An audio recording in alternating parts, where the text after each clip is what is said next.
Baiklah, Assalamualaikum warahmatullahi wabarakatuh. Baiklah, kumpulan saya yang terdiri daripada saya sendiri, Muhammad Haikal Danish bin Syaimi, dan ahli kumpulan saya, Putra Zahir Zakwan bin Muhammad Samsul Putra, akan membentangkan amali kelima iaitu muzik.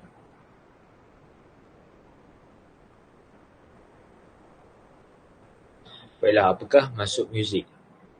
Muzik adalah salah satu cabang seni dan juga sains yang menggabungkan bunyi-bunyi vokal dan ataupun kita kata instrumental, termasuklah bunyi-bunyi semula jadi dari persekitaran atau rekaan dengan satu cara yang dianggap memuaskan mengikut estetika, corak pemikiran dan emosi manusia yang juga boleh mencerminkan budaya tertentu.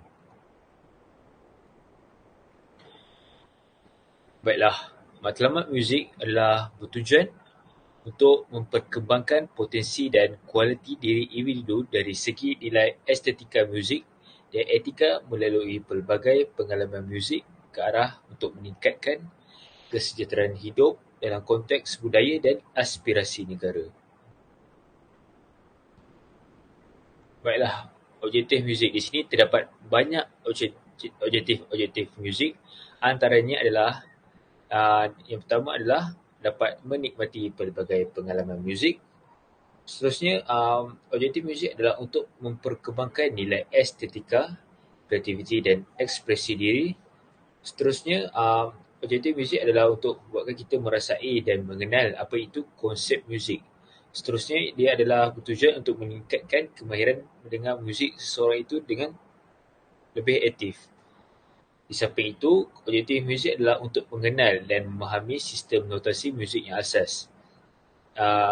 Tambahan pula, ia juga bertujuan untuk memperkembangkan kemahiran asas dalam kegiatan nyanyian, muzik dengan gerakan dan permainan alat. Selain itu, ia juga bertujuan untuk memupuk semangat berusaha, disiplin diri dan yakin di dalam diri sendiri. Dalam masa yang sama, muzik ini juga objektifnya adalah untuk mengamalkan semangat toleransi dan kerjasama. Dalam masa sama, ia juga membuatkan kita untuk mengenal dan menghargai pelbagai jenis muzik tanah air, tradisional dan muzik semasa yang sesuai yang telah dikaryakan dan dikeluarkan di negara kita. Seterusnya, objektif muzik adalah untuk membuatkan kita mengenal muzik yang sesuai untuk membezakan dan mengenal muzik yang sesuai dari beberapa negara lain. Dan akhir sekali, objektif muzik adalah untuk buatkan kita menjadi pengguna muzik yang berpengetahuan. Baik, di sini saya akan saya sertakan satu contoh muzik yang digunakan yang sesuai untuk digunakan dalam pengajaran dan pembelajaran.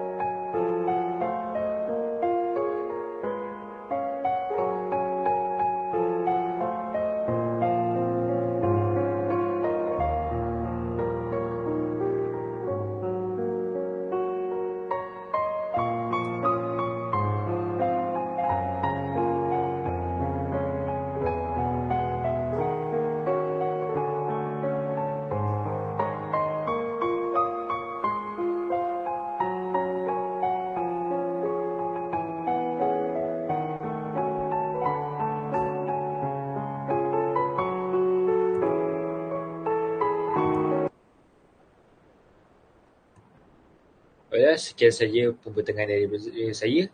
Uh, Kita teruskan dengan pembentang yang seterusnya.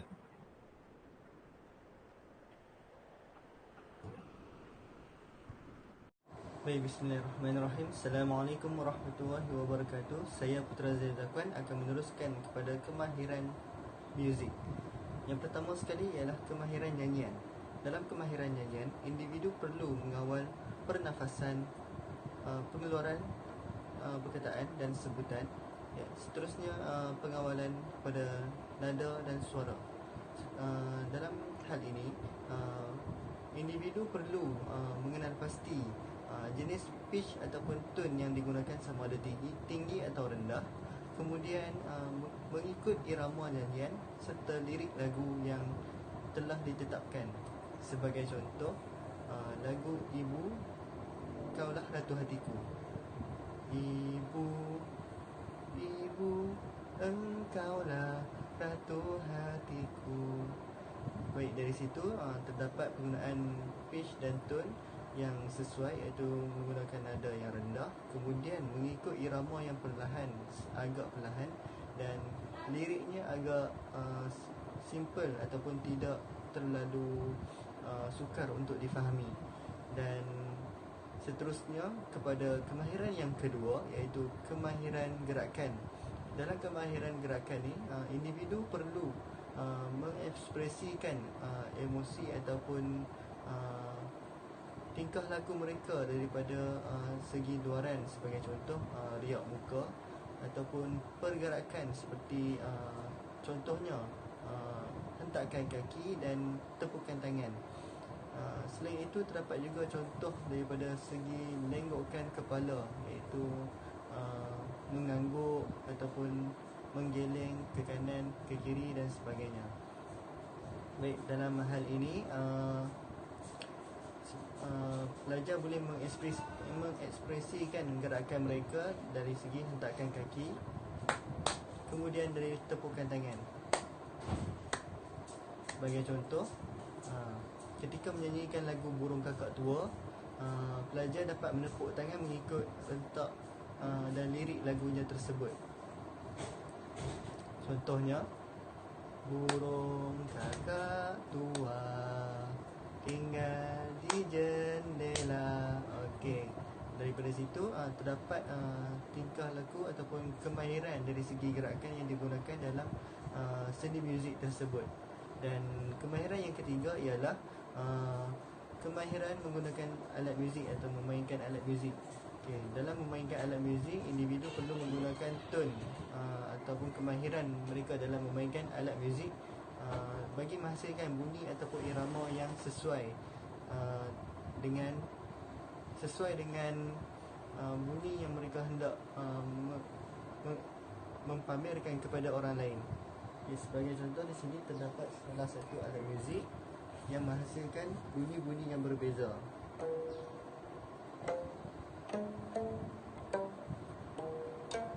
Okay, dengan menggunakan alat muzik, individu dapat menghasilkan ataupun menunjukkan ekspresi emosi ataupun pemikiran mereka pada masa tersebut, sama ada rasa sedih, gembira ataupun suka, marah dan duka.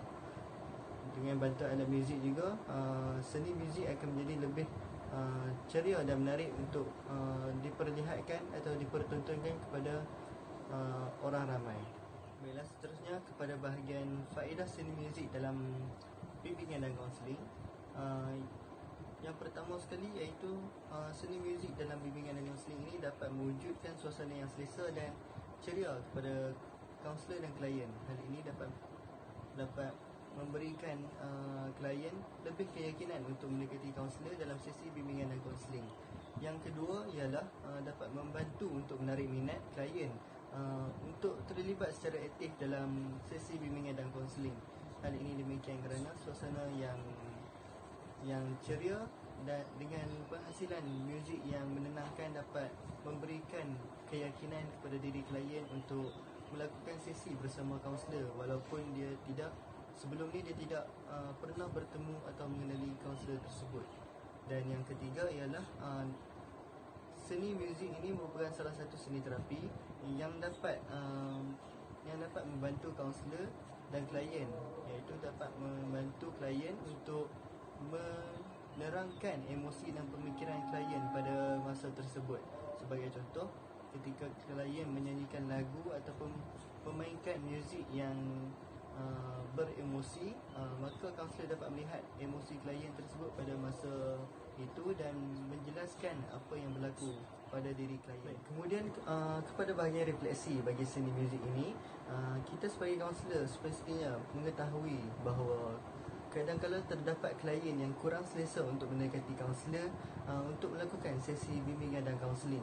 Oleh itu, kaunselor perlu menerapkan penggunaan seni muzik dalam sesi kaunseling agar klien lebih selesa dan yakin untuk mendekati kaunselor dan berani untuk meluahkan segala pendapat ataupun permasalahan yang telah dia lalui Dan melalui kaedah tersebut, kaunselor dapat mengenal pasti serta membantu klien untuk menyelesaikan permasalahan yang berlaku pada diri klien. Seterusnya, kaunselor juga pun boleh menggunakan seni muzik dalam sesi kaunselingnya. Sebagai contoh, menggunakan alat permainan muzik untuk membantu klien mengekspresikan emosi mereka melalui alat muzik. Dan kaunselor juga boleh memasang lagu yang dapat membantu klien untuk memberikan perasaan yang selesa, tenang dan sebagainya. Kemudian setelah itu, kaunselor dapat menjalankan sesi kaunseling dengan lebih teratur dan terapeutik. Baik, sekian itu saja refleksi saya pada kali ini. Sekian, terima kasih.